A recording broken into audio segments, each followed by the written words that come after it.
Welcome back to our new video. So guys, आज की video होने वाली है बहुत इंपॉर्टेंट, क्योंकि आज की वीडियो में मैं आपकी क्वेरी सॉल्व करने वाली हूँ। तो जैसा कि अभी कुछ दिन पहले मैंने एक पोस्ट किया था जिसमें मैंने ये डाला था कि अगर आपको नीट रिलेटेड या आपकी पढ़ाई रिलेटेड कोई भी डाउट है तो आप अपनी क्वेरी पूछ सकते हो। तो आज मैं आपकी उन्हीं क्वेरीज का आंसर करने वाली हूँ और साथ ही साथ आपके लिए बहुत इंपॉर्टेंट चीज बताने वाली हूँ जो कि सभी नीट एस्पिरेंट के लिए एक बहुत ही अच्छा सा गिफ्ट है। ओके, तो चलो वीडियो को स्टार्ट करते हैं। पहला क्वेरी है मिस्टर शिबोय यादव का, नाम गलत बोलूं तो सॉरी। इनका कमेंट है how to you study at night in cold. तो देखो, आपको बता दूं कि मैं भी इस समय जो कि मेडिको हूँ पढ़ाई करती हूँ, रात को ही करती हूँ। ठंड काफी है, आपको मेरी जैकेट से पता लग रहा होगा।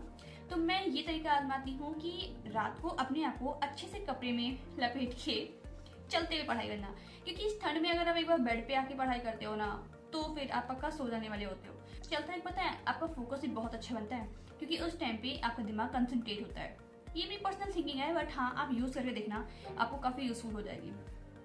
सेकंड कमेंट है हमारा विकी जायसवाल का, टेस्ट में नंबर कम आ रहे हैं। ओके, तो विकी, टेस्ट में नंबर कम सबके आते हैं, लाइक मेरे भी आते थे। उसको दूर करने का एक सिंपल सा तरीका यही है कि आप टेस्ट से पहले जो टेस्ट का सिलेबस हो उसकी अच्छी खासी क्वेश्चन प्रैक्टिस करके जाओ। आप जब उसकी क्वेश्चन प्रैक्टिस अच्छी करोगी ना तो आपको खुद में भी कॉन्फिडेंस आएगा कि भाई मैं तो आज वेल प्रिपेयर हूँ। और कई बार तो ऐसा होता है ना कि आप जब क्वेश्चन प्रैक्टिस करते हो वही क्वेश्चन डायरेक्टली उठ के आपके टेस्ट पेपर में आ जाएगा, तो उससे आपका कॉन्फिडेंस और बूस्ट होगा। तो ठीक है, आपको अगर अपने नंबर इंक्रीज करने हैं तो मैं डायरेक्ट आपको बताती हूँ, क्वेश्चन प्रैक्टिस को करके जाओ और रिविजन, इस दो चीज पे आप ज्यादा फोकस करो, आप इसको जरूर इम्प्रूव होंगे। नेक्स्ट कमेंट है हमारा दीपिका रॉय जी का, टेस्ट में मार्क्स नहीं बढ़ रहे हैं एंड जनवरी से अगर मैं फुल सिलेबस के टेस्ट अटेंड करती हूँ तो मिनिमम कितने टेस्ट देने चाहिए नीट से पहले, और लास्ट एलएन के फुल सिलेबस में कितने मार्क्स आना चाहिए जिससे सिलेक्शन के चांसेस हो, प्लीज रिप्लाई। तो देखो, मार्क्स नहीं बढ़ रहे हैं इसका आंसर मैंने कर दिया कि आपको question practice and revision increase करनी है। अब देखो, आप बोलोगे कि एक ही चीज हर इंसान बोलता है, तो भाई ये सही तरीका है। अगर आपके मार्क्स नहीं बढ़े और मैं बोलूँ कि नहीं आप तो बस मेरे बताए हुए टॉपिक कर लो आपके मार्क्स इंक्रीज हो जाएंगे, तो ये सब चीजें नहीं होती भाई। प्रैक्टिकल लाइफ में जियो, नंबर नहीं बढ़ रहे हैं तो अपने आप ही इंप्रूवमेंट लाओ, क्वेश्चन प्रैक्टिस ज्यादा करो। आपको नीट में या मॉक टेस्ट में क्वेश्चन ही सॉल्व करने होते हैं, तो जब आप क्वेश्चन को डील करना जानोगे ना तो खुद ही मार्क्स इंप्रूव होंगे। फिर लिखा है कि अगर आप एलएन का टेस्ट देते हो तो कितने मार्क्स आने चाहिए। देखो, एलएन का टेस्ट ना बहुत हाई लेवल का होता है, लिटरली बता रही हूँ। मैं अपनी बात करूँ तो लास्ट टाइम पे जब मैं एलएन का टेस्ट देती थी ना तो उसमें मेरे मैक्सिमम स्कोर 610 तक गए थे, 610, वो भी केवल एक दो टेस्ट में। बाकी सारे में तो 580 570 मतलब इसी के रेंज में है। तो अगर आप ये टेस्ट देते हो तो ट्राई करो कि 550 से 600 के बीच में आपका स्कोर हो, तो आप बिल्कुल सेफ जोन में हो। और कितने टेस्ट देने चाहिए, तो भाई देखो सबसे बेस्ट तो यही है कि हर हफ्ते टेस्ट दो, हर संडे टेस्ट जरूर दो, और अगर मौका मिलता है तो उसके बीच में भी दो भाई। देखिए अभी स्टार्टिंग में तो ठीक है आप हर संडे को दो, लेकिन जब नीट की एक दो महीने पहले की बात हो तो एटलीस्ट एक हफ्ते में 2 बार टेस्ट देना बनता है। क्वेश्चन @NEET का, हेलो सिस, एमडी सर जूलॉजी में जो एनसीईआरटी की कुछ लाइन डिजिटल बोर्ड में लिख कर लाते थे उसको आप नोट्स में लिखती थी। जी सर, जो लिख के लाते हैं कई बार तो ये होता है ना कि वो एग्जैक्ट एनसीईआरटी की लाइन उठा के लाते हैं, तो उन लाइन से लिखना अवॉइड करना जो एग्जैक्ट एनसीईआरटी के हो। इन कुछ पॉइंट्स ना वो बहुत अच्छे लिख के लाते हैं जो कि कहीं ना कहीं एनसीईआरटी का समरी होता है, तो आप ट्राई करो कि जो वो पॉइंट्स होते हैं उनको लिख सको। तो चलो वीडियो में आगे बढ़ने से पहले मैं आपको एक बहुत ही इंपॉर्टेंट ऐप का बताना चाहूंगी जिसको बारे में आप सुन के जरूर कहोगे कि हाँ भाई ये हमारे लिए यूजफुल हो सकता है।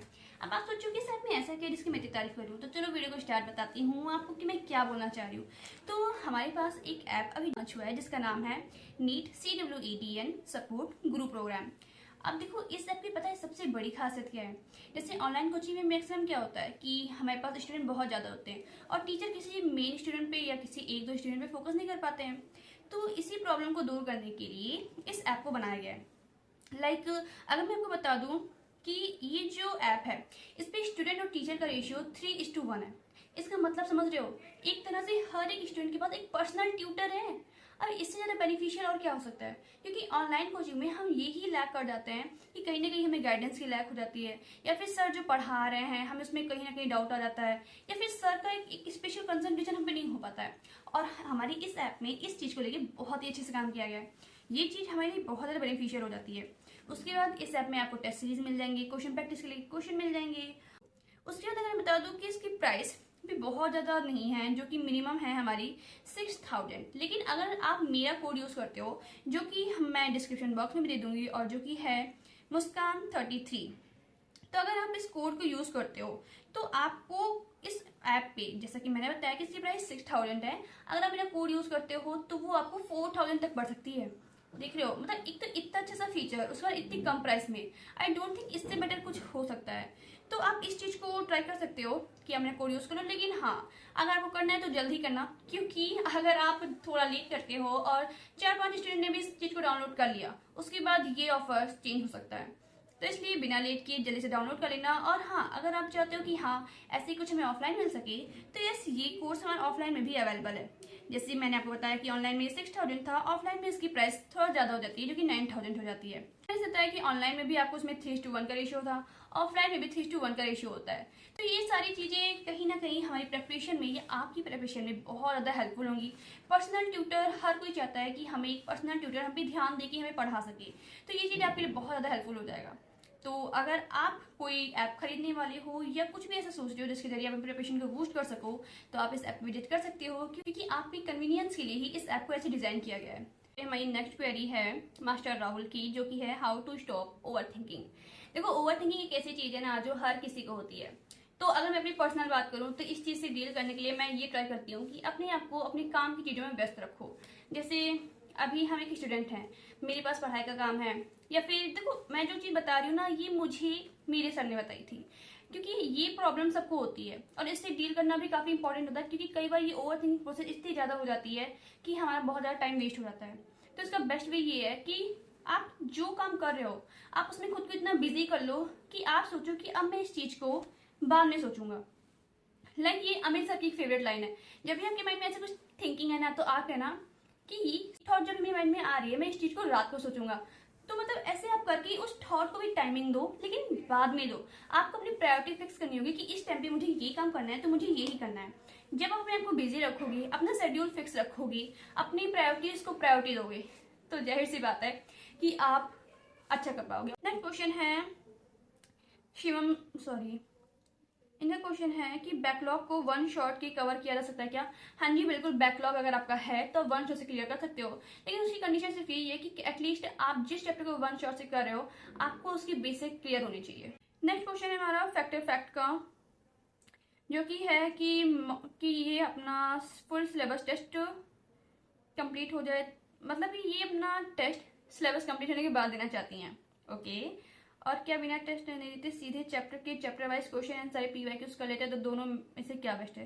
देखो, जो थॉट अभी आपके माइंड में आ रहा है कि मैं लास्ट में टेस्ट दूं या टेस्ट ना लेके डायरेक्ट चैप्टर वाइज क्वेश्चन कर लूं, मिस्टर फैक्टर फैक्ट, तो ये बिल्कुल ही गलत थिंकिंग है। अगर आप ऐसा सोच रहे हो, इस थॉट को अपने माइंड से निकाल दो और बिल्कुल ये ट्राई करो कि जो भी आपका सिलेबस चल रहा है उसके अकॉर्डिंग पार्ट टेस्ट सिलेबस देते चले जाओ, वो बहुत ही ज्यादा इंपॉर्टेंट है। तो मेरी तरफ से यही कहूंगी मैं कि चैप्टर वाइज क्वेश्चन तो आप टेस्ट से पहले ही करो ना, उससे एज ए मॉक टेस्ट नहीं ले सकते आप, क्योंकि जो आप मॉक टेस्ट देते हो वो मॉक टेस्ट ही होता है, जो क्वेश्चन प्रैक्टिस करते हो क्वेश्चन प्रैक्टिस होती है। तो इसीलिए मैं आपको बोलूंगी ये सब थॉट अपने माइंड से निकाल दो, और हाँ, केवल और केवल मॉक टेस्ट हर हफ्ते दो। अगर आप लास्ट में मॉक टेस्ट देने का प्लान करो तो भी बहुत गलत है, मॉक टेस्ट हर हफ्ते आपको देने चाहिए। फिर है लास्ट 4 मंथ में कितने आवर्स पढ़ने चाहिए? 8 आवर्स सफिशियंट है। तो देखो, अगर आप 8 आवर्स सफिशियंट करें, वो भी लिखा हुआ है कि लेक्चर को इंक्लूड करते हुए, तो भाई नहीं, इतने में कुछ नहीं होता। लेक्चर अगर मैं बोलूँ तो लेक्चर ही हमारे 6 घंटे के होते हैं, तो अगर आप 6 घंटे लेक्चर लेते हो, सिर्फ 2 घंटे सेल्फ स्टडी, तो बहुत कम है भाई। और लास्ट के मंथ में तो आपको और खुद को घिसना पड़ेगा, तो नहीं, ये सफिशियंट नहीं है। एटलीस्ट आपको 12 आवर करना पड़ेगा लास्ट के मंथ में। अब उसमें आप लेक्चर इंक्लूडिंग कर सकते हो, बिल्कुल सही कर सकते हो। फिर एक क्वेश्चन है आदित्य गुप्ता का कि स्कोर कैसे बूस्ट करूं? देखो, स्कोर बूस्ट करने का तरीका सबसे बेस्ट यही है, अपनी क्वेश्चन प्रैक्टिस को इंक्रीज करो, क्वेश्चन प्रैक्टिस रिवीजन को इंक्रीज करो भाई, इसके अलावा कोई ऑप्शन नहीं है। आप सोचोगे एक ही चीज मैं बार बार बोल रही हूँ, लेकिन नहीं भाई, यही सही तरीका है। फिर ए का क्वेश्चन है एक रटने का मेथड जो तुमने डिस्कवर किया हो। भाई मेरे केस में रटने का मेथड यही होता था कि जो चीज मुझे याद करनी होती थी, मैं उस चीजों को अपने हाथों पे या अपनी दीवार पे कहीं भी ऐसा लिख देती थी ना, जिससे मेरी नजर उस पर जाती रहे, क्योंकि जब आप एक चीज को मल्टीपल टाइम देखते हो तो आपको याद हो जाती है। ये मेरा तरीका था। तो आपको मैं ये प्रेफर करूंगी कि आप ये देखो कि आपको किस चीज से याद हो रहा है। मेरे केस में यही होता है, मैं जिस चीज को ज्यादा बार देख लूंगी वो मुझे याद हो जाती है, तो मैं अपने लिए ये प्रेफर करती हूँ। तो वैसे कोई नया वे मेरी तरफ से नहीं है कि मार्क्स स्टक हो जाते हैं, इंक्रीज कैसे करें आप ये भी बताना। हाँ जी, तो मार्क्स इंक्रीज करने करें, क्वेश्चन प्रैक्टिस को और रिवीजन को इंक्रीज करो, बहुत ही ज्यादा इंपॉर्टेंट है। सो गाइज आई थिंक मैंने मोस्ट ऑफ द क्यूरी जो मेरे को लगी मैंने ले ली है। तो चलो फिर मिलते हैं किसी नेक्स्ट वीडियो में। और हाँ, कोई और क्यूरी हो तो इसी वीडियो में डाल देना, और जो मैंने ऐप बताया ना उसकी लिंक मैं डिस्क्रिप्शन बॉक्स में दे दूंगी। बहुत ही हेल्पफुल है, ट्राई करना कि आप परचेज जरूर करो ताकि आपकी प्रिपरेशन और बूस्ट हो सके। चलो फिर मिलते हैं नेक्स्ट वीडियो में, bye bye, see you, and पढ़ाई अच्छे से करते रहना।